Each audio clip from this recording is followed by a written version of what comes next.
Assalamualaikum warahmatullahi wabarakatuh. Pernahkah kita terfikir kebanyakan manusia sebenarnya tidak menyadari betapa mahalnya nilai sebuah hidayah, walaupun ia sangat diingini oleh insan-insan yang paling mulia di sisi Allah, iaitu para Nabi alaihissalam.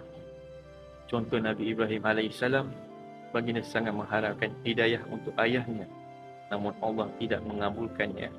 Nabi Nuh alaihissalam mengharapkan untuk anaknya, malah Nabi Muhammad SAW sangat mengharapkannya untuk bapa saudara kesayangan baginda Abu Talib.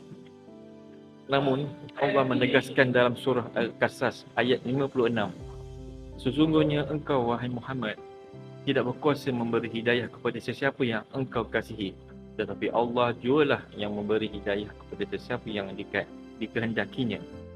Pernahkah kita benar-benar merasai dan menghayati nilai Islam ini? Pernahkah kita sedar betapa besarnya kurniaan yang sedang kita kecapi sekarang? Bersyukurlah kerana tanpa perlu kita merayu seperti para Nabi alaihissalam merayu untuk keluarga mereka, Allah tetap memilih kita untuk berada di jalan ini. Allah berfirman dalam surah Ghafir ayat 61, sesungguhnya Allah sentiasa melimpahkan kurnia-Nya kepada manusia, tetapi kebanyakan manusia tidak bersyukur. Segala puji bagi Allah atas nikmat Islam dan Tauhid. Ya Allah, tetapkanlah hati kami, hidupkanlah kami dalam Islam dan matikanlah kami dalam keadaan Islam. Amin ya rabbal alamin.